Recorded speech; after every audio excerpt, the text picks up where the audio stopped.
Welcome along to obviously Fight Talk, and this is UFC 217 breakdown with Noel O'Keefe, Robert Palin, and we're not saying he's the best. We're just saying there's nobody better. Mr. Brendan Dorman. Gentlemen, UFC 217. The MMA gods have spoken, and they've given us this beautiful card. It is the best in a long time. Let's pray to those same gods you spoke of. Yes. Gods recognize gods, or whatever the fuck. Yeah. That everyone stays healthy and makes weight and all that shit. Especially in the main card, like there's some. Every single fight is fantastic. Yes, well, one I'm a little meh on, but the rest are amazing. There is any one of those could headline. You know? There's a bit of a discussion right now on the interwebs of what card is better. Just get quick thoughts on what's the best card so far this year. Is it? Let me get the card up here just so I have it. Or not the best card so far, but the better card of amazing cards that we've had. UFC 205, which was last year, the end of last year. It's a similar time. Conor McGregor versus Eddie Alvarez. It also had Tyron Woodley, Stephen Thompson, Joanna versus Carolina, Yoel versus Weidman, and Pennington versus Tate versus this card. Point I'd make about this card is on paper this looks incredible. 205 has happened, so no, but I mean on paper. Yeah, on paper this, but this for me is better. But you see, the big thing that 205 had was Conor. And Conor brings a lot. Yeah. But no, for me, this one's better. Cool. So, gentlemen, we're going to start on the main card. We're going to delve into it. Brendan's going to answer some of your fans' questions that you've commented on videos and tweets and stuff. But the main card opens up with Johnny Hendricks in the middleweight division taking on Paulo Barrichello. The undefeated Brazilian taking on Johnny Hendricks. Brendan, straight to you. What is your thoughts on the opening bout of the main card? That's when I make sure I'm caught up on social media, usually, for the other card. I'm just kidding. I don't think it's a coincidence that Hendricks and GSP are on the same card upon GSP's return. I'll leave that up for interpretation. Okay. It's not personal, but it's business with me, and I'll just keep it at that. I'll tell you guys off air. But I think it's one of those, Big Rig's a big name. He's on the card. He's on the main card for that reason. I would have liked to seen someone on the other undercard maybe get a rub, I don't know. Good fight. Either could win. I'm not all that invested in it, to be honest. What I think about this one is for me, Johnny Hendricks has become quite hittable. In a lot of his recent fights, he gets tired. He's coming off a defeat to Tim Bosch. Before that, he had a victory over Hector Lombard. But Johnny Hendricks is very hittable. And throughout his career, he has been. But he just seems to slow down a lot in his fights. And he's gone back to his wrestling and taking on Paulo Barrichello. This guy wins by knockouts. This is what he does. This is his game. He's a heavy hitter. I think the Brazilian here is coming in. He's coming in against a name almost. I'm not too sure who was actually talking about the Darren Till and Cowboy fight, where they're saying Cowboy still has a name, but is he still the fighter that name was? In this reference, I don't think Johnny Hendricks is the Johnny Hendricks that people still hold to his name. So I can see Paulo Barrichello getting a highlight reel knockout here on Johnny Hendricks. Maybe late in the first round, early in the second round, I see Hendricks tiring, and I just see the big power punches from the Brazilian landing. And again, UFC have a way of doing this sometimes. They feed a name to an up-and-comer, so it boosts the name. That's just combat sports, isn't it? I think this is Dana White just trickling the fish food over the fish tank, and he's letting the young up-and-coming hitter just feed. Yeah, I think Johnny Hendricks at middleweight, it's just, I don't like the idea of it. I don't like his previous fights at middleweight. He looked undersized against Tim Bosch, who, by all accounts, Tim Bosch is a big middleweight. He's come down from light heavyweight. It was a decent size light heavyweight. But Barrichello, I think, is on a different level in terms of size. You see, throughout the eras, guys have just got bigger naturally at these weight classes. Barrichello is a huge athletic man. And I really think that with Johnny Hendricks here, he's going to be so undersized. He has the experience there, but I'm not sure. Just the athleticism, I think, is going to be a problem for him. That's why I'd side as well with Barrichello. He's a good up-and-comer. He's very aggressive, and he looks like a really good fighter. He gets it done really quickly. So I'd have to side with Barrichello here. Just a addendum or whatever. Hendricks has never been like, I guess with Kennedy sort of, but he's not. He gets it a lot, but he used to not really get like slept or even really stopped for that matter. Even with Wonder Boy, it was kind of like, you know, the end is coming, stoppage. He wasn't, you know, comatose snoring. And with Boch, we all kind of called that pre-fight pretty much as it went. He is undersized at 185, and to your point, not just that, what you followed that with about athleticism. Can you picture him like, you know, doing an obstacle course? He's not a light on his feet kind of athlete, you know? He's strong and he's a rugged dude. And I know this all sounds like venom, and it doesn't mean to be, but the point is I got to be kind of realistic about a guy that was unrealistic. And his first big hit was from USADA, if we had to, you know, go back in time. So, you know, I'll say it if you guys won't, but that hit seemed to hit him for sure. You know, you look at his fights post him. I don't think the Cowboy. I see the comparison. I get why people would make it, but Cowboys lost to monsters. You know, it's a little different. So that's all I'll say. A couple of things. Johnny Hendricks has moved to Jackson Wink, I believe, for this camp. That's I think that's a good move. I don't think moving to Jackson Wink is ever a bad move. So there is that. DJ Penn would disagree, but yeah, I suppose. Yeah, but I think I don't know. I just really can't see any way Johnny Hendricks gets this done. It's a really difficult fight for him. And even his last one, he missed weight. Made of magic, man. Yeah, you know what I mean. That's true, and he missed weight as well for his last middleweight fight. And I don't think his body suits the middleweight frame. Like he done his best work at 170, and we can talk a little bit about this kind of discussion of moving up in weights when we get to the main event. But I feel that Johnny Hendricks, even though he found that cut difficult, I just felt that his body worked better at 170. I think carrying all this extra weight at 185, I'm sure he's doing a lot of work to, you know, strengthen conditioning, I hope, but I just don't think his body is suited to that. And Borrachina is just a huge middleweight. So I go Borrachina and I go Borrachina. An athletic monster. He's like Boch, like not as like, you know, like stocky or wide, I guess. But he's more athletic. Yeah. He might be taller. Yeah, you know? and faster. So that's just faster. Much faster. Yeah. What Hendricks has sort of done, though, Hendricks went... the same thing sort of happened with Big Roy Nelson, was that when they landed a few home run shots with the knockout blow, they sort of kept going to the well of that. But Hendricks has sort of gone back to his wrestling again, and he's embracing the grind in that sense. But I just think, like... I don't see him keeping that high tempo pace, trying to take Borrachina down. So if he does, though, that could be interesting, because we haven't seen Borrachina going past the second, I believe. As far as I know, he's got it done really early. Just sleeping dudes. Exactly. You know? So if he can make it go to the second or third round, maybe he can do something there. Maybe. You know, it is possible. Johnny Hendricks is a great fighter, but I just don't see it happening. I really don't. Especially getting slept by, or at least getting finished by Tim Bosch. Yeah, no, I agree, and it's, you know. Do you know what the odds are on that fight? Sorry to cut in. I don't actually. Oh, you're gonna ask me odds, and I'm gonna give you all the Irish odds and stuff. Oh shit! I should have looked them up before, because I heard some wicked ones on the other fights. If you had to put odds on it, putting you on the spot, where would you go with it? With that fight? Yeah. Oh boy, do you know the rankings? I mean, what would I put as, like, what would I guess? Yeah, like if you was the guess. Odds maker. Exactly, like if you had to make odds for this fight, not based on anything to do with rankings. Just what makes sense to me, or what makes money for the house? You know, this could go a million ways. But I think if you were a bookmaker, I think Hendricks as a slight underdog, maybe slight though, because he is a former champ. Yeah, he has the experience. It's going to be factored in, and you always have to kind of bet with the house. It's tough to say, right? I mean, I think he's going to lose. If I usually don't make picks unless it's in this case, but I'll say Hendricks slight favorite. Like, I mean, underdog, slight.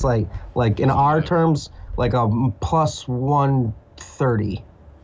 Yeah, it's a slight underdog. He's slightly larger than that. I think he's 13-8. Which I'm not sure what that is in your odds, but it's basically... I never can figure you guys' odds out. And basically, just under 2 to 1. It's 2.5 to 1, and Borrachino's 1.5 to 1. So Borrachino is the favorite going into this one. Okay, so all right, I was relatively close. Yeah. Next up. Next up is a absolute cracker. They're all crackers. Let's talk about all the great fights on the card. I'm gonna have to stop doing that. This is a great. You got Stephen Wonderboy Thompson. What a fight. We're already going, taking on Game Breed Jorge Masvidal. This is, as they always say, styles make fights. These are two contrasting styles that are going to make a fight. Brendan Dorman. Oh, savage fucking fight. You have street ready, tough, just a motherfucker against the most cornbread white America precision sniper striker. It's like, and it's not that's not a class reference, but they're different as people, they're different as strikers, they're different in their skill sets, and they're both amazing within those skill sets. You have terrifying knockout power in the hands of one, terrifying kicks in a variety from the other. And what happens is with pressure, with Thompson, like with Woodley, the reason that we all know why that was a stall. But when people come at him, good luck. Hendricks, speaking of, when he got clipped, he just tried to come forward and he was getting sniped. That was a first round finish. Anyone that comes at him pressing, besides that Matt Brown, I guess, I'm not going to call it a fluke, but that fight, he's just sniped. So with Masvidal, pressure guy, crazy pressure guy, and he's got, every time I see him fight, I'm like, damn, he's significantly better than last fight. Like when he beat Cowboy, I was like, holy shit. Yeah. Like his footwork was awesome. His boxing was so crisp, like his head movement, and he was doing he was punching off of caught kicks at an angle and then angling out with his feet again, like letting his feet take him to his angles, if that makes sense. A lot of guys take their feet with their strikes. He gets his feet there and then strikes a lot of times, but he knows how to lance his jab out and move too. Speaking of non-athletic, both these guys are actually really athletic. Yeah, super athletic. It's just an incredible stylistic matchup, man. I cannot wait to see that fight. Is it as simple as, to break it down in layman's terms, is it as simple as who can implement their distance? As in, if Jorge comes rushing in, as you said, Wonderboy has that capability, just bang, turning the lights off with a shot, with a counter. But is it a matter where it's Jorge who has to bring the fight, isn't it? Because Wonderboy will happily sit back in kicking range. So it's Jorge realistically coming into it. He has to be the one to implement his game plan, because straight away off the bat, it's already Wonderboy's game plan, because he's already at a long distance. So it's just as simple as breaking it down in the easiest way that Jorge has to get his range and get on the inside, outside of them kicks? I mean, it's not a faulty premise, but it's not entirely accurate either. Wonderboy he has good wrestling, anti-wrestling, whatever you want to call it. His jiu-jitsu is actually really good.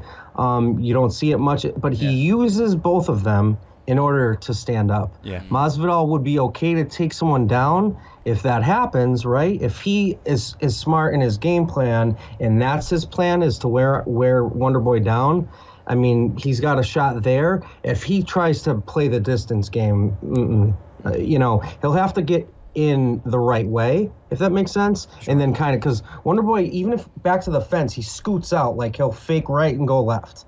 It's almost like a basketball player, how they move, or better yet, a wide receiver in the NFL when they're running a pattern, right? He zigzags. So you can't. It's really hard to get him against the cage and then do damage. I think what Masvidal will be served best to do is, when closing distance, maybe feinting shots. The one thing with Woodley, although he did catch Wonderboy, it was also that clearly he was worried about the takedown, and when Woodley got him there, he was a savage, in that regard too. So yeah, of course it's about who's going to implement the distance game, etc. But it's more complicated than that. I think if it's an in close, you say fighting in a phone booth, right? You understand that expression? Yeah. So if it's a hands only kind of phone booth fight, I feel like that favors Masvidal, because he's got more put you to sleep hands, by a margin.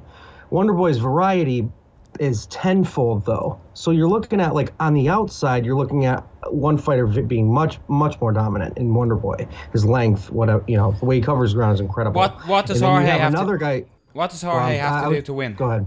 Okay, but what's his path to victory here? Jorge's path to victory. How does he do it? what I was trying to say is like he's got to get into that phone booth range, because if he's only staying, Hendricks made the mistake of trying to use pressure but only getting to kicking range and then having to stop, because that lead leg side kick thrown from a absolute master at that technique like Wonderboy is an amazing way to keep someone at bay, but you do have a good wrestler in Masvidal, so do you kick that much, But Wonderboy has great hands too. They're just not boxed. It doesn't look like boxing, so people don't consider it boxing. But he has great like punching technique. It's just karate punching technique. It's different, It's gonna be like it's karate versus boxing footwork, Traditional martial arts footwork at its peak versus Masvidal's footwork is so underrated. If you ever watch, it's on Vimeo, my breakdown of him, but I just pointed out like how light he is on his feet almost, like he moves like a boxer. So if he can move like a boxer, like say not like Tyson did, but how Tyson would close the gap on guys with a reach advantage, in getting that said phone booth, then that's his path, man.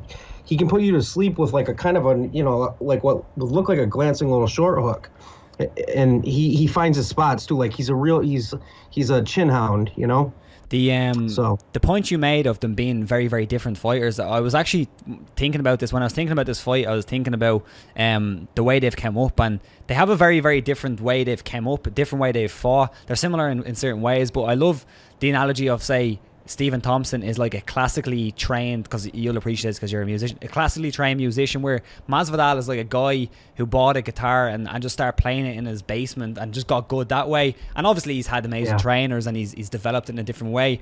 But the thing I see with Masvidal and why I see he could have a few problems in this fight is because of Stephen Thompson will go in there and he'll try really implement that game plan. This is something you spoke about, whereas who's going to implement their game plan, their range. Whereas Masvidal, a lot of the times he goes in there and he says, you're going to play this game, but I'm just going to go and I'm going to beat you at this game. I'm going to go in and I'm just going to try smash it. And sometimes he doesn't bring the fight to where maybe he'll have the advantage. So maybe he'll go in there and try stay at that range, that kind of kicking range with Thompson. That'd be the worry I'd have for Masvidal. But kind of like in the Maya fight, how he kind of committed to the grappling at times. It was a case of he couldn't stop the takedowns or whatever. Or if he was just willing to, rely on BJJ defense, I guess. That was an oddball because it was just, it was stale. But in his other fights, he does do that. Like even with Cowboy, he said what he was going to do and he did it. Yeah. And it can work. He's the guy that kind of mirrors, his opponent in a way. Like you can go all the way back. All the way back to a Strikeforce fight with Gilbert Melendez. I remember watching that live, and he committed to a Gilbert Melendez fight. The fight with Maia, I don't think he necessarily wanted to grapple with Maia, but when Maia tried to grapple with him, he did commit to some grappling exchanges, whereas the likes of a Stephen Thompson, he wouldn't even mess with that. The only thing Stephen Thompson's going to be thinking about is how to get away from Maia, whereas Masvidal said, I want to get away from Maia, but let's play down here for a little bit. And that's kind of the problem sometimes with Masvidal, and that's why he loses some of these fights. And I'm pretty sure he spoke about this before as well. The likes of the Benson Henderson fight where he played that game. Lorenz Larkin, he just stood there and striked like with the kickboxer. Like, I don't know if it's an ego thing or if it's... Maybe it is. Like, I think every fighter has to have some kind of ego. We spoke to Dylan Tuke. You have to do that for a living. Yeah, we spoke to Dylan Tuke, which is available on the full show. And he spoke about that. Maybe he had an ego, but every fighter has to have an ego. You have to have an ego to think you're going to go in and you're going to go in there with 4-ounce gloves and smash some other guy. You have to think that. I'm going to hit the points that are the stereotypical points. I'm going to hit the stereotypical points and say, Masvidal, he's never fought anybody like Stephen Wonderboy Thompson. Unless you fought Wonderboy Thompson, you haven't fought anybody like... So it's sort of hard to replicate in training. So the first time he gets to have a look and view and see what Wonderboy does is when Bruce Buffer's finished and the bell rings and they say, let's get it on. So that's a part of a fight. As much as like... Damian Maia, considered by many as the best to ever, best jiu-jitsu practitioner in MMA. You can train with high-level jiu-jitsu guys. While with Wonderboy, it's sort of hard to replicate his style. So Masvidal is going to have to adapt to that on the night. Yeah, you need to find a way of beating it, like what Woodley done. I'm going to push you to the decision here as well. So what do you think the outcome of this one will be, Robert? I'm going with Wonderboy just based on what I said. I think it's going to be a Wonderboy fight, and I just think he's going to edge it. But Masvidal, he's an absolutely vicious fighter. If he catches you, he's a finisher. He will finish it. Like he's not going to let you off the hook. But I just think Wonderboy is going to be able to edge him. personally. I'll do some predictions for this card for once. Yeah. So, not so much a winner, but I don't think it's. I do not see a decision in that fight. Although whenever I say that, I'm wrong. So let's hope I break this curse. I do see. I can see a late first round even finish. I think someone's gonna. Because you got to remember, with Woodley, for instance, the reason that he knew what Wonderboy was going to do is my fucking main man, Duke Rufus. People don't know how much shit that guy knows. His background's not Muay Thai. It's traditional martial arts. Yeah. It's, it's karate. It's Taekwondo. Yeah. He knew exactly what to game plan for. Does Masvidal have a guy? You know what I mean? Like Duke? In his corner, is he Woodley for that matter? There's a lot of things that he's not that Woodley may be, or doesn't maybe have access to that, So in that case, he's a little bit of a dog there. But how do you count out a guy that's that fucking tough? Yeah. That was able to keep Maya off of him, that knocked Cerrone into Pluto. Yeah. He's got dynamite. So, and much like Matt Brown kind of did by getting right up in his face and kind of dirty boxing and just making it an actual fight, almost a street fight. That's where one of the very few times we've seen Wonderboy kind of just get, beat up. Yeah. You know what I mean? The Woodley got kind of almost outpointed in a way. So, yeah, it's fascinating, man. It's just such a fascinating fight to me. My pick on this one would be Stephen Wonderboy Thompson. Again, because the fight starts in his range, I think he'll have to maintain his footwork, his movement to get out of there, to create the angles, to counter. He's also catch Masvidal coming in, I think, is a big part as well. And I just think a lot of people's opinion of Wonderboy, for some reason, with the second fight with Wonderboy, Woodley? Yeah, Woodley, sorry. It just sort of dropped. People are going, he's drawn. That was just a really difficult matchup, I think, stylistically. And I think Woodley done a great job both times of just coming up with a game plan to really negate what Wonderboy can do. And I'm sure Masvidal has the ability to do that. I just don't see him to almost roll the ears back, Rob, with what we say here, and obviously fight talk. I'm not too sure, Brandon, if you'll be even familiar with this. Masvidal, to win this fight, has got to get it dirty. He's got to make it a dirty fight and not be, as you said, a traditional martial arts, where it's nice and, go kick out, no, and you know what I mean? He needs to get in Wonderboy's face, he loves use Brown as the blueprint, I can't wait and for this just fight. go at him and maybe risk getting caught to land his shots. But this is tasty. I'm going to go with Wonderboy as well. We have 3 more to go. And Wonderboy, just if anyone's keeping tabs, is the slight favourite here as well. Masvidal is the outsider. But an absolute barn burner of a fight. Moving up the card, we have the first strap on the line. We are in the strawweight women division. Champion Joanna Jędrzejczyk takes on the challenger Rose Namajunas. A lot of people just think Joanna has to turn up here. I think differently, but I want to know what Brendan Dorman thinks. From now on, it's Joanna Dorman or Brendan's girlfriend. Either work. I'm just kidding. She just doesn't know it yet. I don't speak Polish well enough, so her English is getting better. I definitely don't agree that Joanna just has to show up. That's absurd. Yeah. Let's get that off. I'll swipe that right off the board. Thank you. What I do think is Rose has every chance in the world if she can create scrambles. That's where she thrives. Yeah. She's incredible. Even with someone like Paige, who also is great in scrambles, she was better. Rose is not good in the clinch at all. And Joanna is a savage in the clinch. Yeah, Carolina beat her in the clinch. Beat Rose up in the clinch. Carolina. Right. Yeah, she's weak there. This is a known amongst coaches and stuff. This is it's a known thing. It's a lot of work. Now, leg kicks, things like that. I don't know if she's still dating Pat Barry or whatever.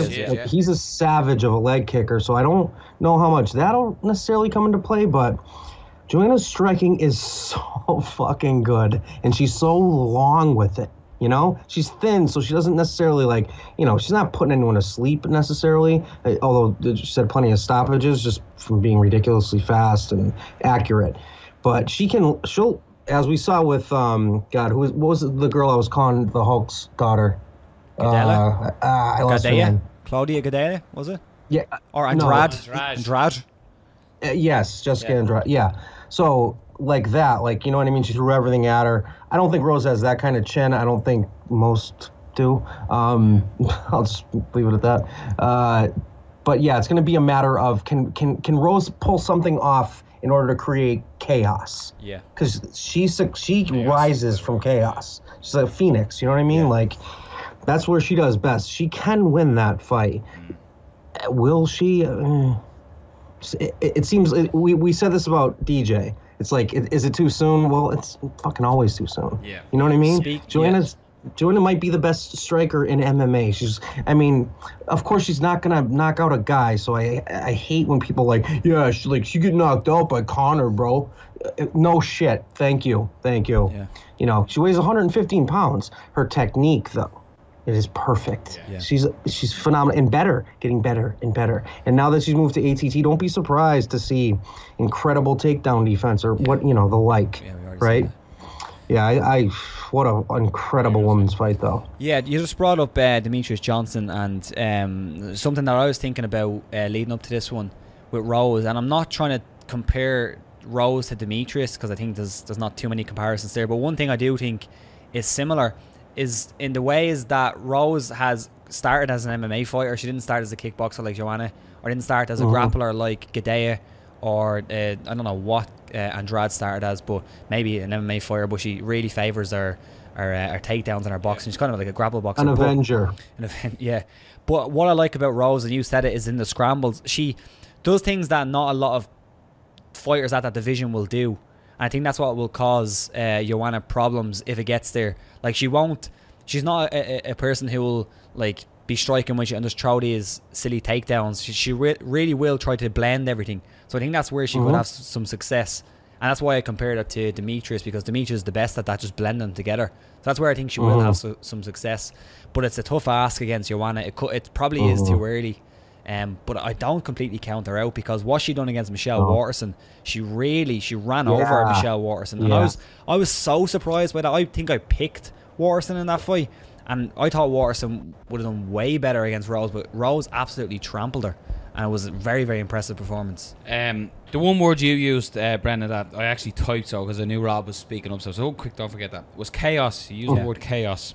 And what I think, again, no disrespect to former opponents of Joanna, but like, I think Andrade was very one-dimensional, that she was looking for the takedown in certain ways, and there's certain opponents, Caldea would be similar, and I think what Rose Namajunas does here is she can mix it. She'll stand on the feet, and as you were saying as well, Rob, she'll blend that with a takedown. So she won't be just chasing a takedown where Joanna will be defensive. Yeah. She'll engage with her. She'll stand toe to toe with her. She'll throw a high head kick out of nowhere, but then she'll go in and get a takedown. If it does go to the ground and they scramble, Rose can grab an arm like that, and all of a sudden, bang, armbar, bang, triangle. Wasn't her pro debut a flying armbar? Something silly like that. It was. Yeah. After the UFC. But a pro debut in Invicta, I think it was. So this is where I think Rose has the chance here, is where she can do it all. She's comfortable. Yeah, she's comfortable in all aspects. Now, the only fear I have, and this is weird to bring it up in the fight breakdown, but it's not. It's part of it, is mental strength. This is brought up. Yeah, I remember this. Yeah, because like Joanna was saying, Joanna's bringing it up. Yeah, Joanna was saying it to her, and Rose physically got upset by it. Yeah. Now I know Rose and you were mentioning Pat Berry. They've gone through a bit of a hard time. Pat has come out and said he's addicted to prescription drugs and alcohol, and they're having a lot of trouble outside of the cage.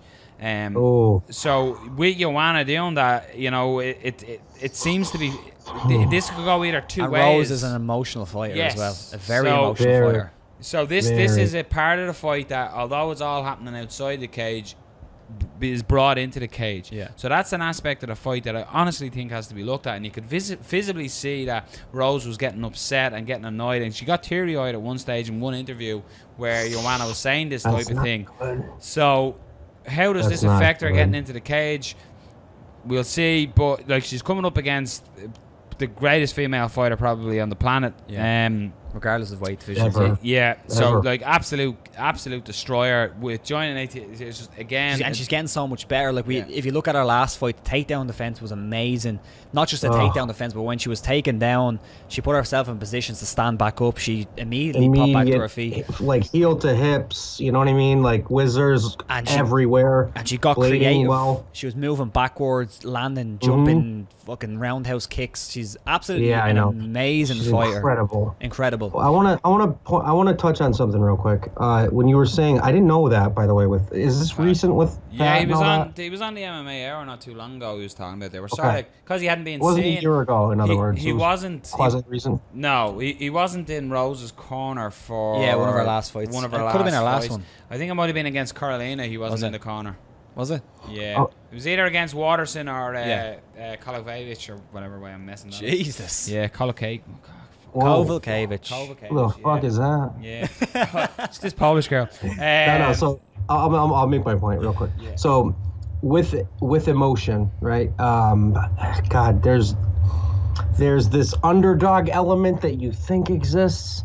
Like, oh, well, because of all this emotion, she's going to come in there and be Wolverine, right? She's going to be a Tasmanian devil because she's so emotionally invested, and Joanna's picked at her, and now she's going to take it all out on her. Shit doesn't work like that.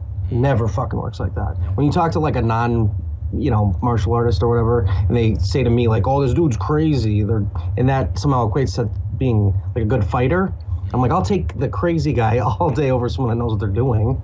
If someone's crazy and emotionally invested in whatever it is, and you know what you're doing, and you're someone like Joanna who's a sniper, the first time I came on your show, I talked about, I think it was the first time, I was talking about Joanna's hands and her relaxation.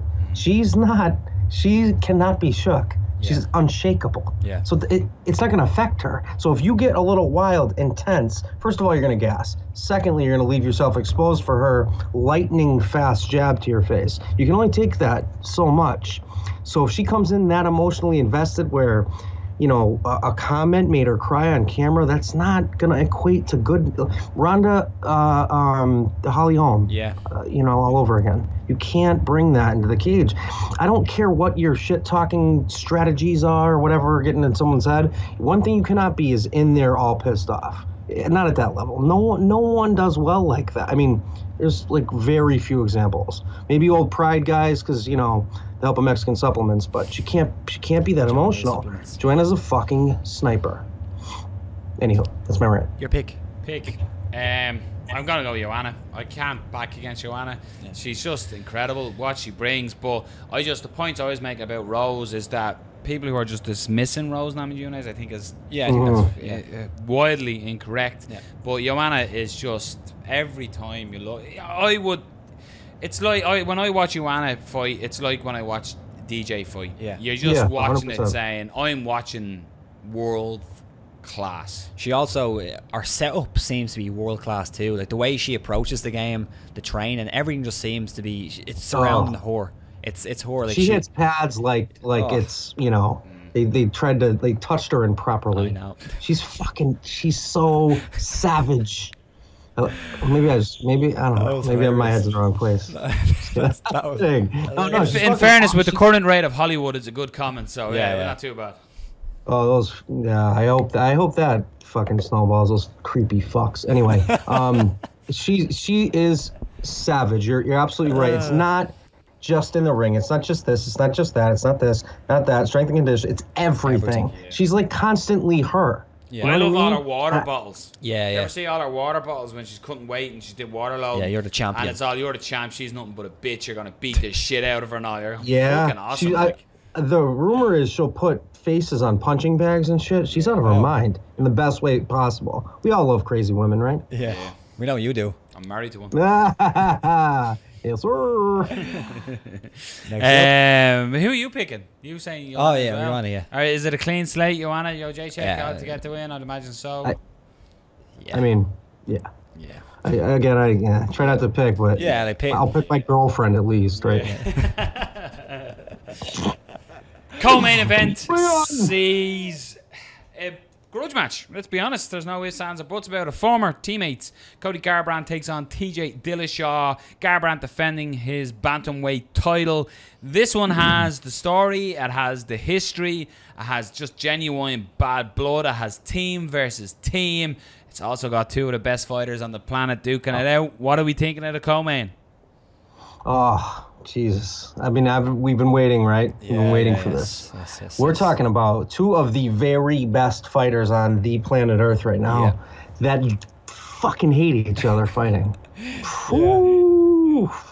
How does that disappoint? The only way that I think that can disappoint is someone gets overzealous and someone gets clipped. Yeah.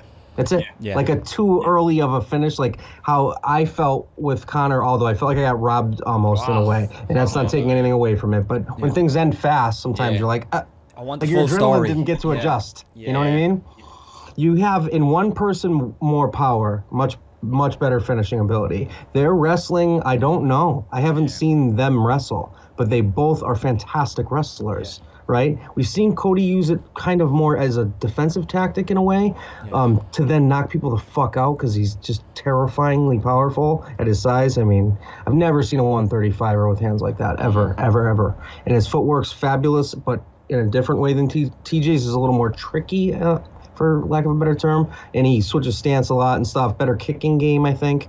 But they're both like they kind of, in some ways, in a lot of ways they're different. A lot of ways they're not so different. You know, it's it's just going to be incredible to see the game plan too. You know, for each, because everyone on the Team Alpha Male payroll has invested thousands of hours into this. Yeah. They have to have. And then, as if it's not the same on TJ's side, from Ludwig and anyone who has a dog in the fight from his side. It just madness, man. It could go the distance. It could. But I just can't imagine it won't be amazing. I can't see that fight not being incredible. I think it's something you spoke about near the end there, the Rose fight. I think emotions is going to be the big thing here. It's like we're talking about who is relaxed in there, who's not tense going, I'm going to fucking butcher you. Do you know what I mean?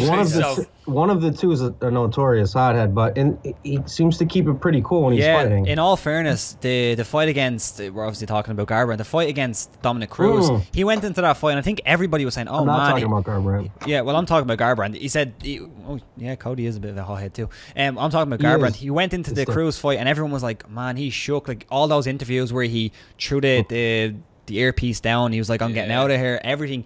He looked like he was so pissed off, went in and he was cool, completely cool in the fight. Yeah, no. What I was, yes, he is that, but that's him. Like that's authentically him, right? With TJ, when he fought like Barao, you never got the sense that he was like in there thinking it was a street fight. It was as you heard in the corner, it was like, this is a free clinic. And it was a fucking striking clinic. It was amazing. I mean, one of the best performances ever, both fights. With Cody, he's a kind of like a kid that grew up rough, like a street kid, like loves to fucking fight. He literally loves fighting. Does TJ love fighting or does he love winning? That's, only because I know a few people from that, arena of California. He's very competitive and to a fault. And I've heard that. From pretty reliable people, that's what I hear. So when I said hothead, I don't mean that Cody has his moments, but he thrives in them. TJ, last time we saw him get a little too emotional was the Dominic fight, which was very, very close. But, Dominic leading up to the fight, you're like, Jesus, stop putting them two together on camera. This is bad. So I don't know, Cody seems like stoic almost in the build up to this one. It's weird. When TJ did like the arms up, he was very stiff, and I try to avoid all that shit, like body language and who's fucking who, and I don't care about the soap opera element so much, but sometimes it's important, you know, when you see people face off, especially. I don't know. I think if I don't know. I think if this fight was made before Garbrandt fought Cruz, a lot of people would be picking Dillashaw hands down for movement. 100%. I think when people seen what happened with Cruz, they were like, holy shit, like. We learned so much from that fight. I don't think anybody realised how slick Cody Garbrandt is. The motherfucker broke dance in the middle of the cage against fucking Dominic Cruz. Which is crazy. I don't think anybody knew. Like, I think everybody apart from the people who probably trained with him I'm not sure about you, Brendan. I'm not sure about you, but I think the sense I got and the sense that I had about Cody Garbrandt was he was a great puncher with great combinations, pretty much with a decent wrestling game. That's the impression I had. But coming out of that Dominic Cruz fight, I have a completely different impression of who he is as a fighter. Completely different. And the crazy thing is that he's 11-0 in MMA. Yeah. He could come out of this fight and we could have a completely different realization of what he is as a fighter. And the same with TJ Dillashaw. We kind of know what he is. We know what he does well.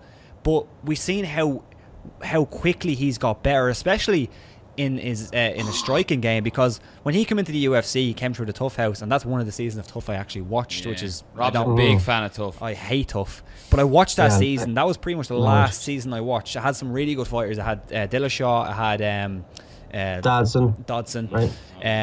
So it was a good season. But he came in there and pretty much he used his wrestling in that. And you said you don't really see him use his wrestling. Coming up into the UFC, that's what he done. But once he got to the UFC, it was all striking. Yeah. So... will he bring that back? We don't know, but I just think it's an amazing fight. Just to clarify on that, Robert, I don't see Cody using wrestling. Okay. TJ used masterful wrestling in his last fight. Yeah. I just think a big part of this as well is the fight originally was scheduled and got called off. Garbrandt has a bad back. Yeah. So the bad back is horrendous. I live with a bad back every day. I'm not a professional mixed martial artist, but how bad is, will that affect what Garbrandt can do movement-wise? Because I can guarantee you, if this, let's say this was niggling, let's say his back is sore right now. He's getting a bit of deep heat rubbed into it or whatever, and his back is sore. There's no way he wants to pull from this fight as it being. Now, there's touch wood. But this, that's what's interesting for me. And it's, again, something like the point I'm almost making with Rose. It's in the background, but a back injury can just affect everything, be it stuffing a takedown to bend down because breathing, everything, it'll affect absolutely everything. So it'll be interesting to see how injury free. I know no fighters really make the walk injury free, but if he is suffering with his back, you look at Derek Lewis recently, was due to fight for Doom and didn't get out of bed the morning of the fight because of his back. So I just think that's an interesting little snippet to the fight as well. But I think it's an absolute barn burner. What's your pick, Rob? Oh, Jesus. I'm gonna go with Garbrandt. I think he's gonna land the harder shots. I think looking at the Dominic Cruz fight, I think if, as you said, if we didn't see that fight, I think I'd be picking Dillashaw. But looking at the Dominic Cruz fight, I think we saw who Garbrandt is. I think he's a little bit slicker than we thought. I think he's going to be able to mix it up with Dillashaw and not get taken down and land the bigger shots. Similar to the Cruz fight, I think. The Cruz Dillashaw fight. Just land the better shots. I think it's a tough one. It is. It's literally a coin flip for me. Again, as Brendan says, picks are kind of silly sometimes because you can analyse a fight up to a certain point and then making a pick. Sometimes it's just what happens on the night. It's a coin flip sometimes. I think if Cody comes in and tries to take his head off, which I think could be, I know we're saying he lives in the moment of aggression, but I think Cody will want to pull. I don't think he wants to go to decision here. I think he wants to wipe the floor with TJ. And if he does and he comes in swinging heavy, TJ's angles and movement and footwork could frustrate Garbrandt. It's very different movement to Cruz. It is. But it's quick, fast, bang, leg kick, in, out, leg kick, bang. Switch, and he could pepper and shots. I think the leg kick could be something here that Dillashaw. It's not counter-striking movement. Yeah. You know what I mean? Yeah. That's the big difference. TJ's footwork is used to create offense. Yeah. Dominic's is to create counters. Yeah. That's a huge, regardless of what it looks like.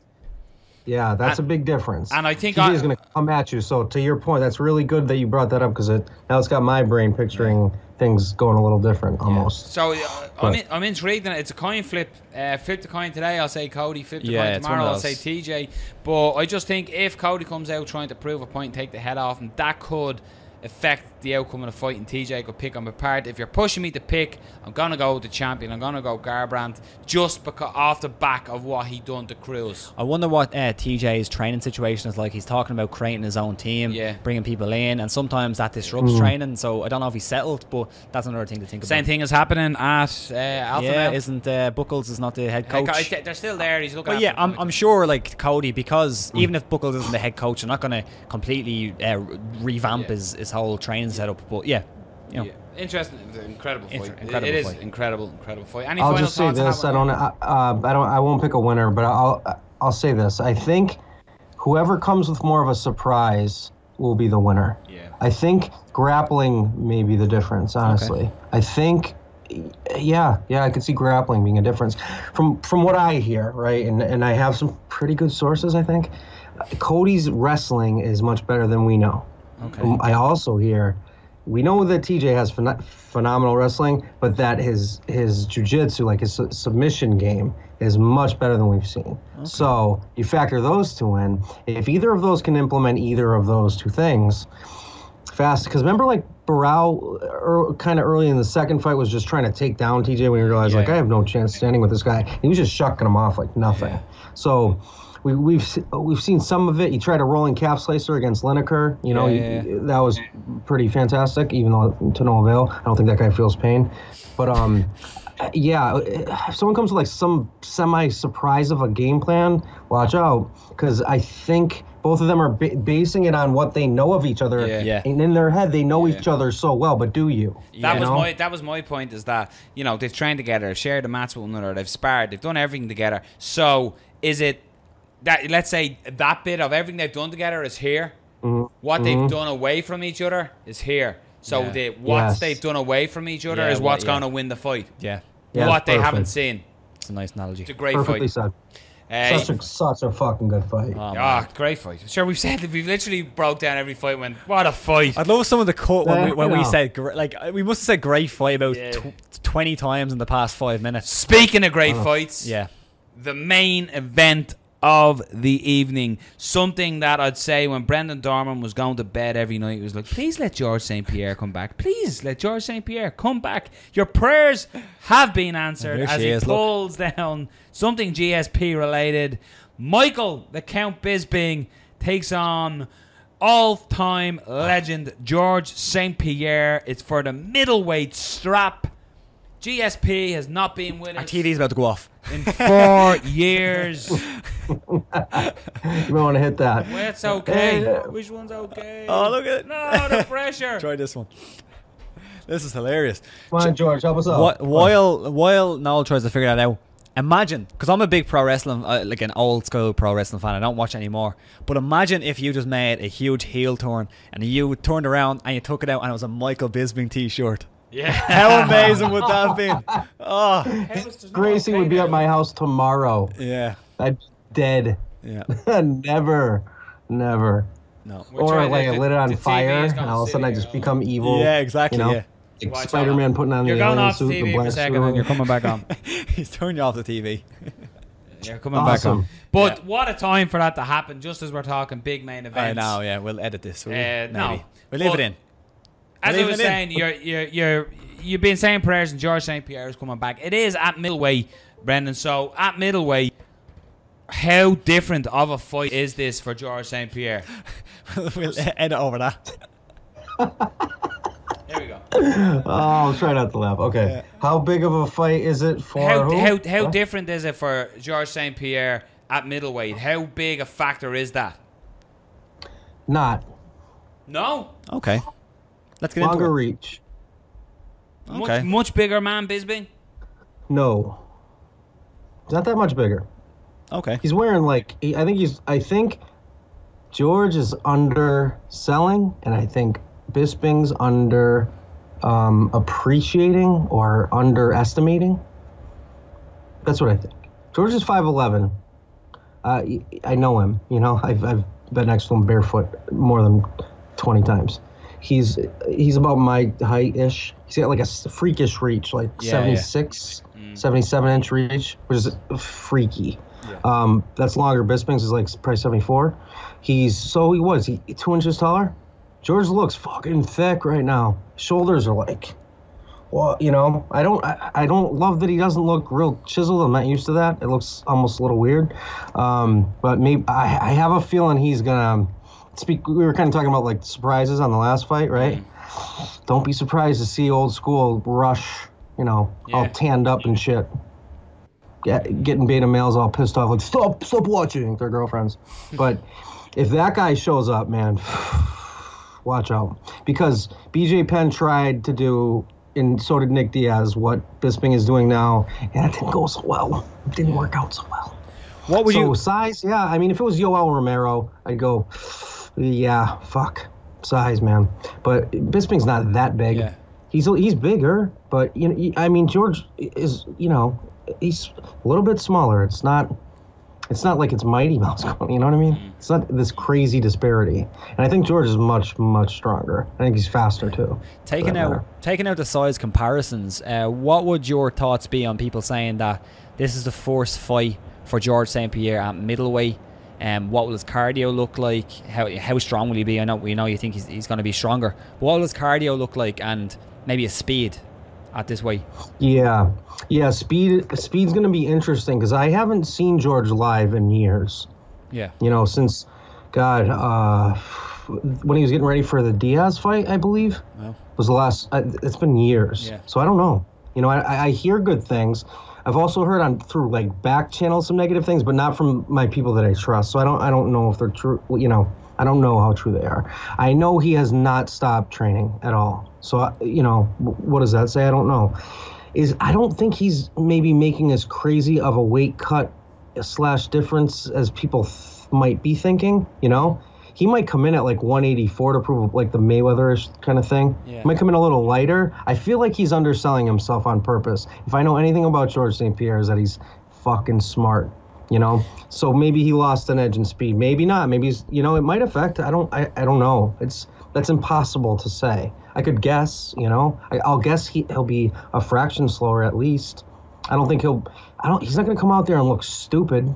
You know, like he's one of the greatest. He's top 3 ever. Yeah. He's not that far removed. I think he's 35 now ish. Yeah.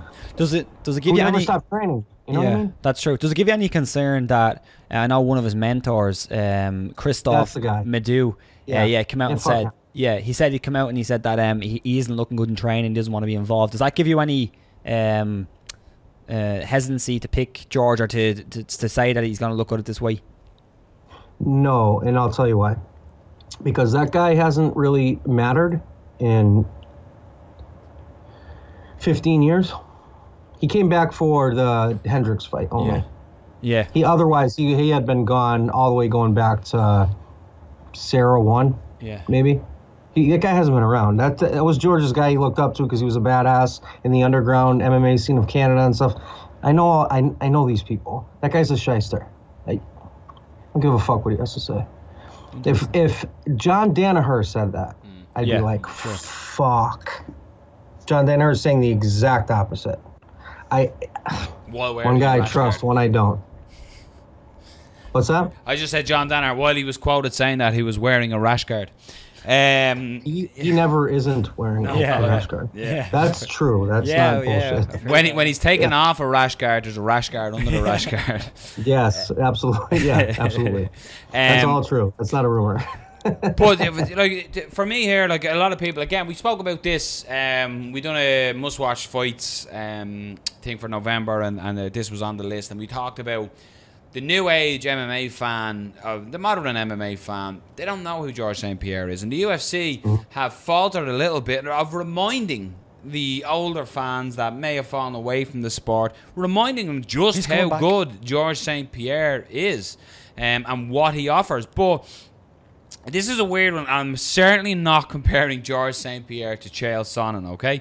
But Chael Sonnen, George St-Pierre got the whole lay and pray thing near the end where this is what he done, he took you down, it got boring, and that's what he done. That's what opinions start going around about George St-Pierre. Take Chael Sonnen against Michael Bisping. He was taking Bisping down. Bisping was getting back up. He was taking him down. Bisping was getting back up. He was taking him down. This went on and this went on.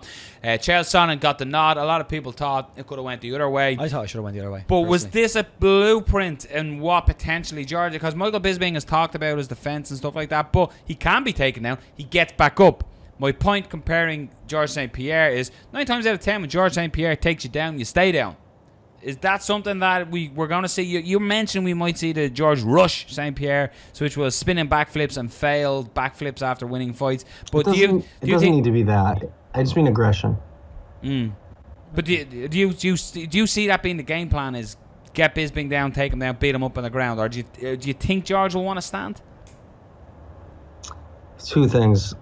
First, I just want to say this. I have a friend who's seen Chael and GSP spar, and GSP fucking destroyed him.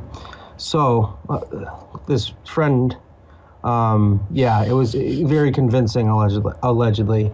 Anywho, moving on. So yes, we're talking about two different caliber grapplers. Yeah. Chael has more of a pedigree in actual wrestling, like in college or whatever, but in the gym, in an MMA context, it's not even close. And the jiu-jitsu is not even remotely in the same galaxy. So let's not, I don't like the comparison. I get it though.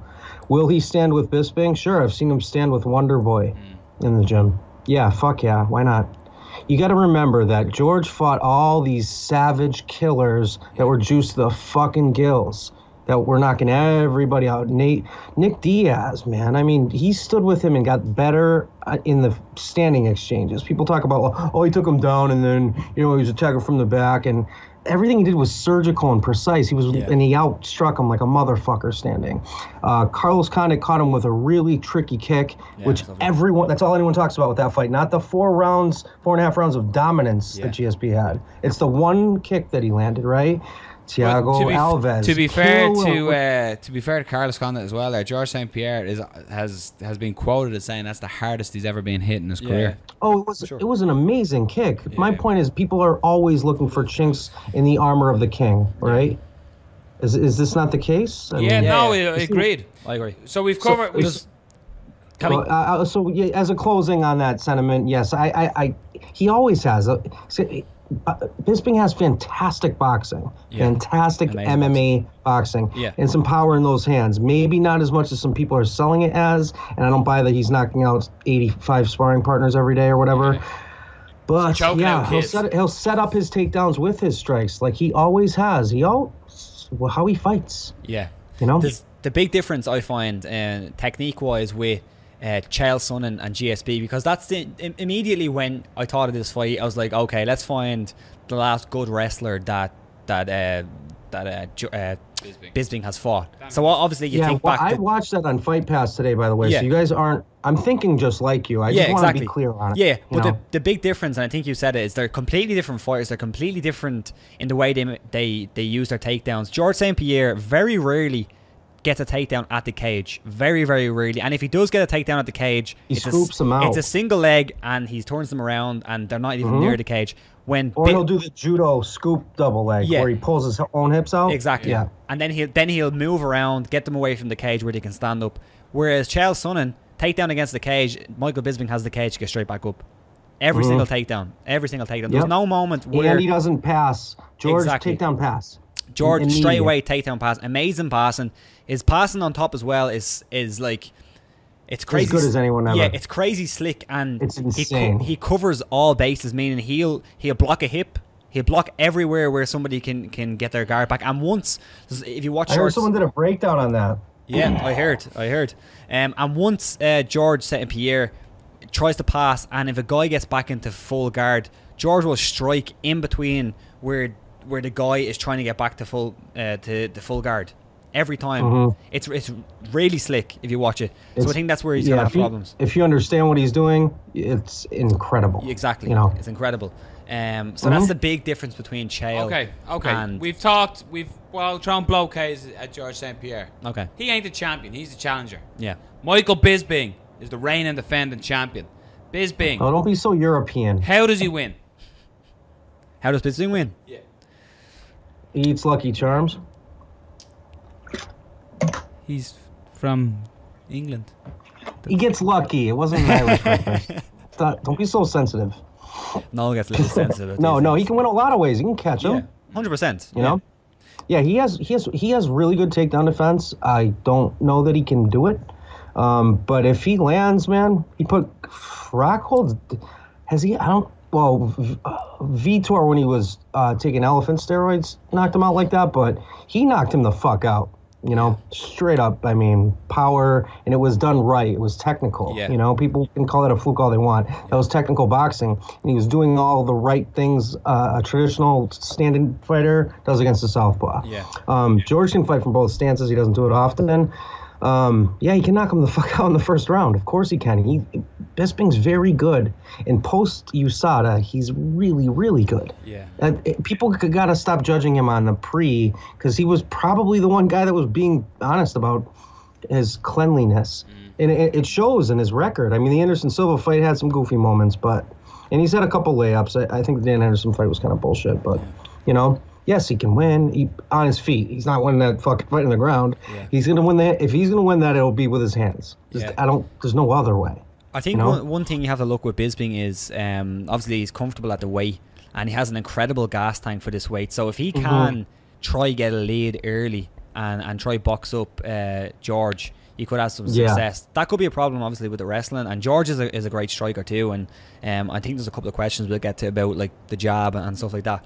But if you look at Bisping against Rockhold, a lot of people call that lucky shot. And as you said, that wasn't lucky at all. If you watch the fight from start to finish, you'll see Rockhold keeps doing the same thing, where he likes to it's like this weird overextension on a slip.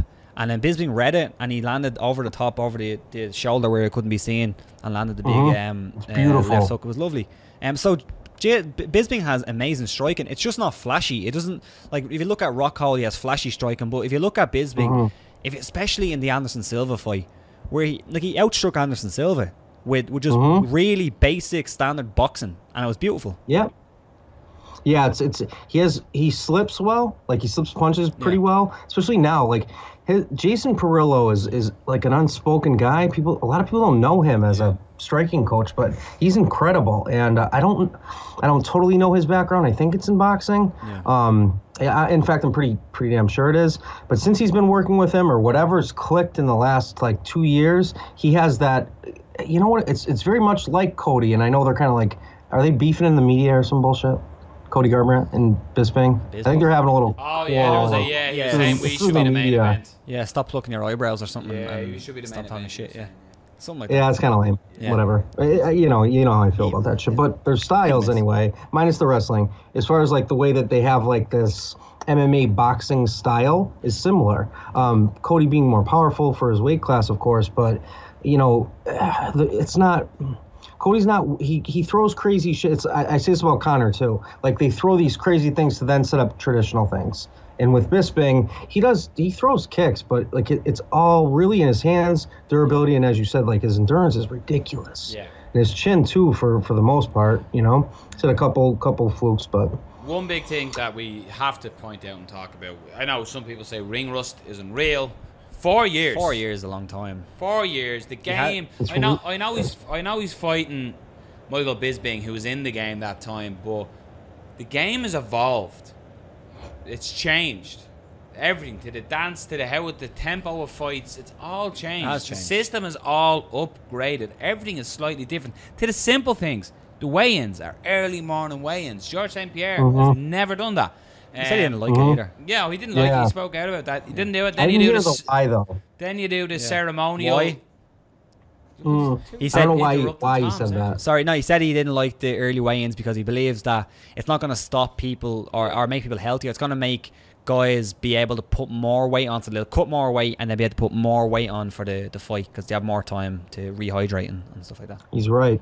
So he hasn't been here. He hasn't done all these things. True, so everything has changed. It's a new ownership. So all the people that George St-Pierre knew in the background, the likes of Burt and all them, they're all gone. It's all new faces, new people. So it's all unfamiliar to George St-Pierre. The only thing that will be familiar to George St-Pierre is when he first puts his foot and feels the canvas underneath him. That will be the only. That's probably the most important thing, though. Yeah, it is, though. But I'm just saying how the game has evolved in 4 years. Yeah. It's so different.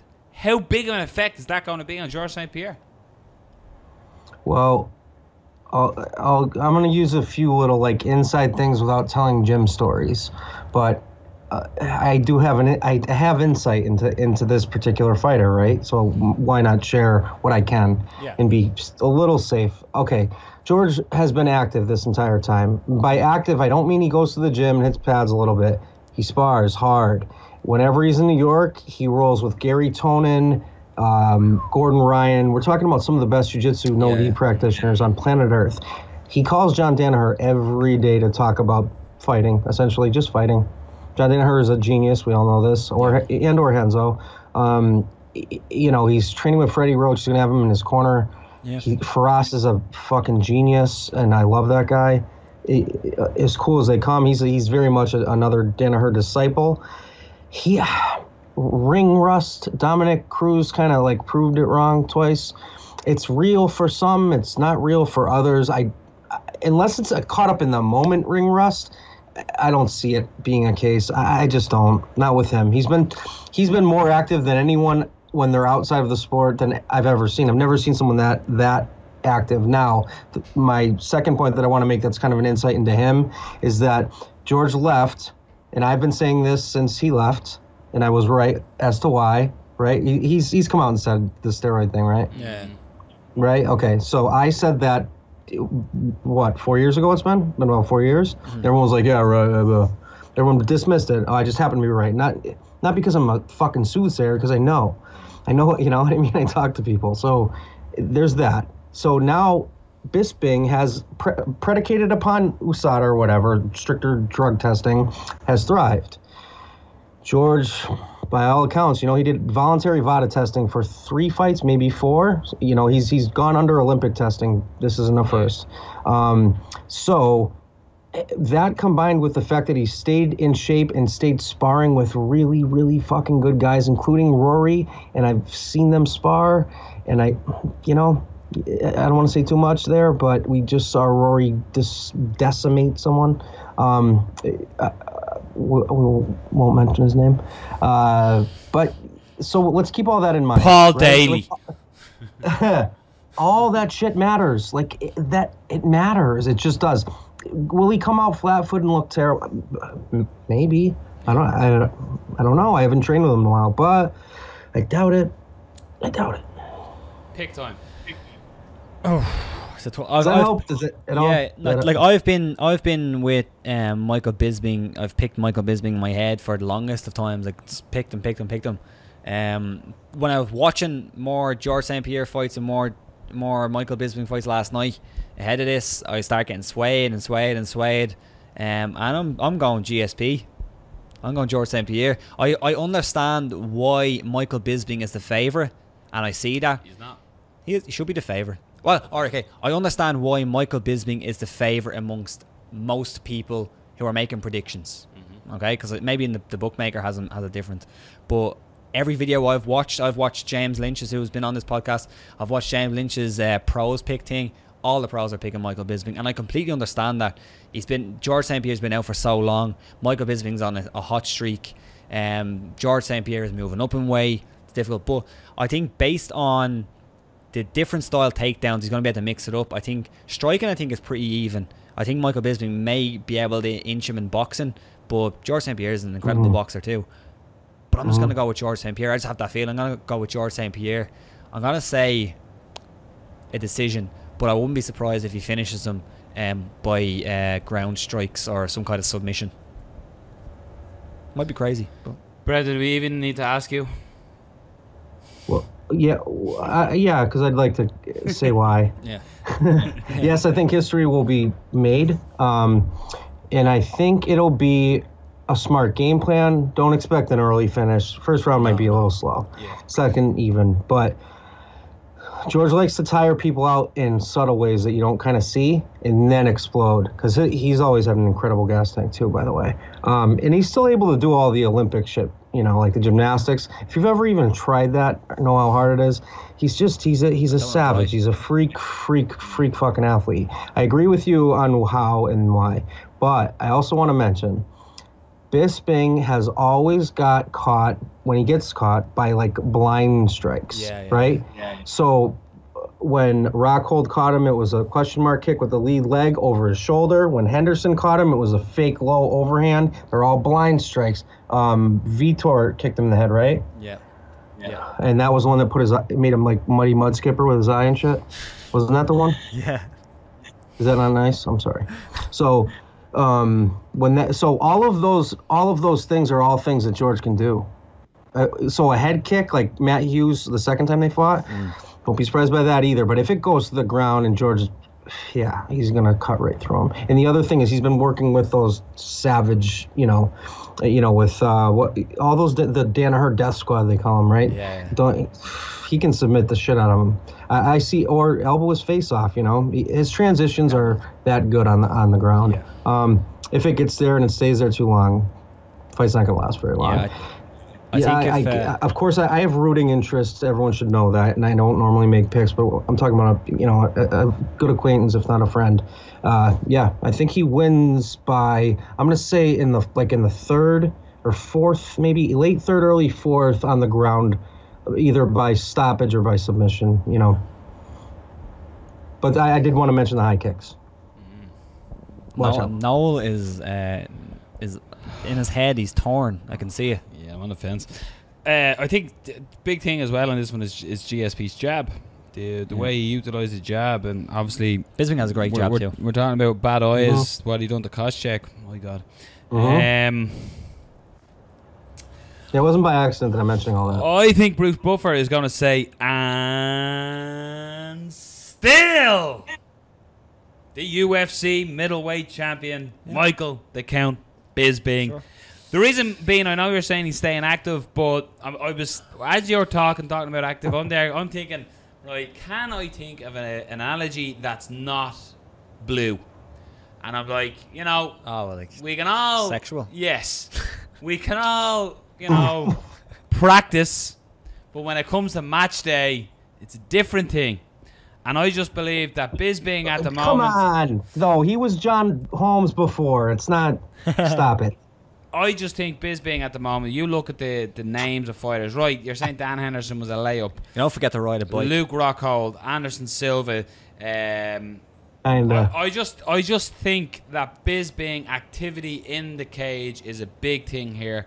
George St-Pierre his first time coming up to 185, I think is huge. I think that's big too. I think the first round will tell us a lot of things. How George looks. I think the first round they're gonna feel one another out. Watch for my tweet. Watch for my tweet a minute into the first. Yeah. I think we're gonna see a lot of things because we're gonna see George's speed most likely. We're gonna see not gonna see his gas tank, but you're gonna be able to make a read on how he looks. I will. Yeah. I know him well enough. Yeah. I don't know by his move. I know. Follow Brendan Dorman. I know the size thing. You're saying it's not that big of a difference, but Michael Bisping has been getting hit by middleweights and hitting middleweights, and I'm very interested to see when GSP gets hit, if and when he gets hit by Bisping, how he wears it. Yeah. I think that is huge. If Bisping is to land a shot clean on George St-Pierre, how does he cope? He's been wobbled. I know it was a once-off freak. Matt Serra hit him. Bisping is a bigger hitter than Matt Serra and a much bigger man. I just see Bisping being the bigger man here, stuffing George's takedowns, getting him frustrated, getting him tired. The weight, he's never fought at that weight, carrying that weight. I just see Bisping doing it. I just think Bisping is taking out legends, and he's going to add the tick beside George St-Pierre. I'm sorry, Brendan, what you're saying, I agree. Everything you're saying, yes. I completely know where you're coming from. The big thing for me is 4 years is big to me. 4 years is too big. Yeah, exactly. And one thing on the weight, going up in weight, George St-Pierre, for the longest time, he didn't go up in weight. He was talking about, he said he needs time to get used to it. And I think 4 years. And I really do think, and you can speak on it personally, I think he's a really smart guy. I don't think he's going to move up to middleweight if he doesn't feel good at middleweight. And I know it's different getting in the actual cage and the octagon with the bright lights, but I'm sure he's sparred an awful lot, and he knows, okay, I feel good at this weight. And fighting guys at that size. I just get the feeling with Bisping. Yeah, I must admit, Brendan, you're saying you obviously you've ties. I work a lot on Muay Thai shows here with Daz Morris, which is Bisping's Thai coach. He's always in his corner. And I'd speak to Daz quite a lot at all these shows and just chatting away. He's a really, really nice guy, Daz Morris. So, in a sense, I could be blinkered in that way that I want to see Bisping do well for Daz and stuff. So, I'm a little blinkered in that way. But I just think, I don't know, I just think the 4 years is just too fucking long. It's not a year. It's a long time. It's not a year and a half. It is a long time. 4 fucking years. If this was 10 years ago, I'd put money on Bisping so that in case GSP lost, I wouldn't care as much because I'm fucking weird. People have bought computers and updated. Admittedly, Yeah. People have bought computers and replaced them computers because they're old and out of date. 4 years. He's the younger guy. I disagree with your assertion that he's just going to fend off takedowns from GSP. No, I don't think he's going to. No one's ever done that. Yeah, but ever. Bisping does. No, but I think he has great takedown defense, and when he gets taken down, he gets back up. Did you watch the Chael fight? Oh, yeah, he gets back up. Against Chael. Chael's got one half of what GSP does, not the other. Yeah, Chael would also. It matters. These things matter. 4 years. Chael also, for me, when I was rewatching the fights, he sits in guard. He doesn't pass a whole lot. It's a lot more difficult. George passes immediately. Yeah. Look, if this fight was 4 years ago, I'm picking GSP. Oh yeah, I think picking GSP. Yeah, I think most people would be. I do want my Gay Garment Sassy wins. No point breaking this fight down. If this was 4 years ago, GSP absolutely destroys it. But 4 years for me is too long. You can laugh at me next week if I'm wrong. But 4 years is 4 years too long. You can laugh at us. I don't think anybody's wrong. I think it's no just how you see laugh. I'll be crying. Yeah. But, right, let's move it on because we are going deep here. We've got some fan questions here as well. Let's go. If we can find fight by fight, we'll start at the top and go down. Yes. So, Ryan Vo, how do you expect GSP's body to feel at middleweight? Do you believe his slow bulk up is enough to go 5 rounds at the same pace he normally goes? The extra muscle being an issue. It could be. I don't. Well, that's impossible to answer. I don't know. I mean, it's cardio is your heart and your lungs, and other things, of course, like how much exertion. He's smart, man. I think he'll exert intelligently. I think he's going to come in looking not as bloated as he does right now. He has put on some serious mass for a reason, you know. Slow him down, maybe, but he'll still have that explosive ability. He's a fast twitch muscle guy. I've talked about this before. Hector Lombard, Tyron Woodley. There's guys that are Rumble. There's fast twitch guys. Now, George didn't equate that into power with his punches, but he equated it to power in his takedowns.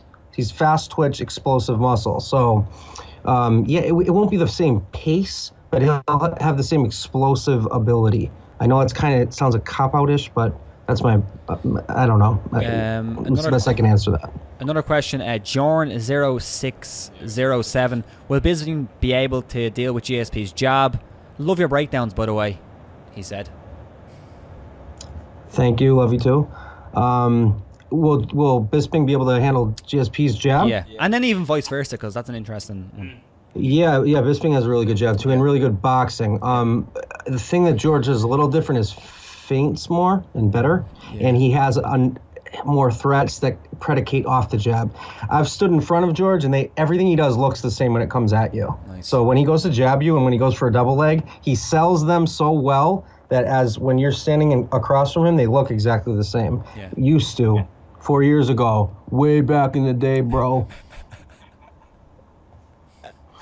It's backwards. It should go like that. Yeah. So no, that's 4. Yeah, whatever. Yeah.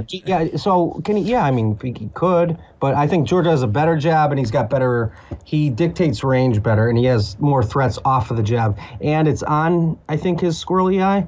So one thing I love if he hits with a couple of them, he's gonna be fucked. One thing I love, GSP. One of his best, I think, strikes is either the jab, right hand, or else it's like a feint jab, right hand. I'm not sure he caught somebody with it's a really highlight reel one where he dropped. I think John Fitch. That's it. Same time. Yep. It's a beautiful combination, that one. Yeah. He piston pumps. He piston pumps, and then he'll do it. It's almost like a 2-4 hybrid, like a cross hook. Almost overhand. He does that really well. Yeah.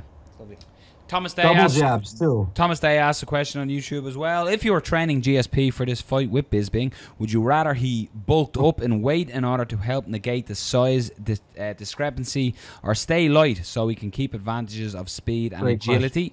Also, could you expand on how significantly lighter fighters should approach fighting bigger opponents, and how should they attack and what they should avoid in the fight? Yeah. Because this one's interesting. Normally, if it was anyone else, I would say not to bulk up too much, because your speed kills. Speed overpower almost always, right? Almost always in all combat sports. The faster guy, with, obviously within reason, like Mighty Mouse isn't going to beat a Brock Lesnar. You can't get that crazy with it. So normally I would say to stay light, but because I think George knows, and I think the world knows, that his biggest advantages are going to be grappling. Then bulking up makes more sense. If he was fighting a striker at 185, I would say to stay light. Yeah. You know, because it's not as though he wasn't strong. I mean, he was ridiculously strong at 170. So I would say use your speed. Either one wouldn't be the worst advice, but because it's going to come down to grappling, and as you said, Michael Bisping has the best takedown defense. What did you say, in UFC history or something? Whatever it was. He's never been taken down, and no one can keep him down. So he should put on weight because no Elson. So that's my answer. I'm gonna fucking roll in this next week. Yeah, I hope he absolutely beats this shit out of him. One more JSP question. We can't get to everything because we've gone for so long. But one more JSP question, just on the kind of overall thing. JSP, if he beats Michael Bisping, where does it put him on the pound for pound list of all time? 2. Who's number 1? DJ. Lovely. Nice. Phil Davey asks, if Joanna doesn't hurt Rose, will she be in trouble with grappling exchanges and submission threats? Good question. Yes. It could be in trouble. Will be? Could be. But I mean, we kind of said this. We kind of talked on it. Yeah. You know? It's like, if she allows for chaos, that fight's going to get a little tricky. If she doesn't allow for chaos, then it's good. Sometimes Joanna makes some mistakes, grappling mistakes, but I feel like she's going to use her tie clinch and decimate her. That's what if I see it pan out in my head, that's how I see it panning out, you know? But if she allows for too many scrambles and stuff, yeah, she's in danger. We touched on it a snatch a limb like that, you know? Yeah. Sorry. We touched on it a little bit, but we can a little bit more. Megan Ewing she said, does Rose have a chance standing or Joanna grappling? That's good, actually. Yeah,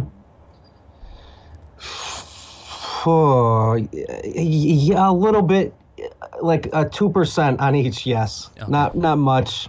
I don't think Rose has pretty good striking. It is not anywhere near Joanna's. Joanna has really good defensive grappling, but it's nowhere near where Rose is. So there's huge disparities in both cases, I think. But every fight starts standing when you have someone with really good wrestling defense or takedown defense, like, you know, Liddell did forever and ever and ever. You know, he didn't take anyone down. You know, you tend to favor that person. But, there's a huge disparity in both regards. Luke, I apologize if I get this wrong. Luke Wiosness asked, Wonderboy's size advantage going to be an X factor versus Masvidal? I was leaning towards Masvidal until I saw the size differences. Yeah, that's interesting. Yeah, I think I saw that question because I saw that too. They were being a little chummy. That was odd. Just an addendum. Yeah. He is much taller. But again, all these are kind of tying into things we talked about in a way. Sure, yeah. If he does it right, you know what I mean? Like, I would assume at the inseam or whatever, like, Wonderboy's legs are probably 10 inches longer a piece. You know, he's longer, and he uses kicks to do it. The thing is, you have a good takedown guy in Masvidal, so that gets tricky. If he fights him like he fought Hendricks, then it's gonna be not so good for Masvidal. But if he doesn't and he tries to be too hand friendly, you know, I like him keeping with kicks and using length that way. To say is it too much? I don't know. They're centered different. Wonderboy's almost like thin, you know. So he's not bulkier. He's just longer. One from Gavin Lane, and we answered this one, but it's a good question. Will TJ versus Cody come down to wrestling, or do you think it stays on the feet? You think maybe the edge could be the wrestling? Oh, that's interesting. I think they're both some prideful fucking dudes. So I think you're absolutely gonna see some striking exchanges early. I think though, as time wears on, and or one person gets a little sniped, let's say someone gets kind of caught, like not. Because Cody, how he acted with Dominic when he caught him, worries me a tad. It just worries me. I don't know. It was weird. Finish the fucking fight, man. I love Cody. That is not disrespectful. I think his coaches would tell him that, right? I would tell him that with respect. But You can't let that happen. I'll tell you who's not going to do that is TJ. So if he catches him, let's say a head kick kind of lands, right? One of those like partially blocked, and he takes him down, that's where it's going to get interesting. I do. If one of the other is going to try to engage grappling, I see TJ going for takedowns more, if to set up strikes, if nothing else, right? But I think he'll go for them. Yeah, I hope so. I hope it's a well-rounded affair, you know. But I said, as I said earlier, you know, whoever does get the best, if it does go to that, that's who wins that fight. I think I really do, because I think the striking is super 50-50 kind of thing. I don't know. One's more powerful. One's got more weapons. You know. Is that answer? Yeah, I think a lot of the questions are sort of. Kind of covered. Yeah, we've covered a lot. Questions, so great questions again. Yeah, they're fantastic. Yeah. It's just somehow we covered them. Yeah, we sort of, because in fairness, what people were thinking. We went deep. Yeah, we certainly went deep. UFC 217 goes down this Saturday night. It's an incredible card. We only covered the main card. Yeah, you've got James Vick taking on James Duffy. Godbeer taking on Harris. There's some serious fights right through. Mickey Gall is on, you know, he's not fighting. Randy Brown, Faras's brother too. Faras's brother, Owen St. Peru way down the card against Corey Anderson. Yeah, it's a great card. And the night before you got Bellator 187, 86. Can't remember 86, one or the other. I think. Serious night of fights, folks. This is one that us MMA fans absolutely adore. We've all been waiting for a card to have all the big stars lining up. Incredible that the masterful George St-Pierre is coming back. It was incredible that we had the masterful Brendan Dorman on with us to break it down. This has been, obviously, Fight Talks UFC 217 main card picks. If you agree with us, we all sort of went the same way, right up to GSP, Bisping. Who have you got? Comment below. Who wins? GSP, and Bisping. And who why? wins any of the fights? Pick them, select them. Follow Brendan Dorman on Twitter. Give your handle out, Brendan. It is at BrendandDorman. That's on Instagram as well. And I just want to say in closing, Noel, to be the man, you've got to beat the man. Woo! Bisping's going to beat the brakes off GSP. You know what? I love GSP, but you just give me so much shit in this breakdown that I've gone so Bisping. I'm like, I want Bisping to beat his ass just so next week we'll be ringing and going, I wonder why Brendan's not picking up, because he's a bitch. That's why he's not picking up. Leg kick. Brendan, as always, it's been an absolute pleasure. We've disagreed today. First time, I think, that we've had a disagreement. And you're gonna leg kick me to shit when you see me in person. I'll see you in Dublin in the spring, homie. Oh, yes. Won't land a glove. Absolute pleasure. I told you wouldn't. Enjoy the fights. I'm sure we will be talking throughout. We might have something to put to you if we are doing it. We don't know. But yeah, enjoy the fights, people. This has been Noel O'Keefe, Robert Palin, Brendan Dorman. Peace.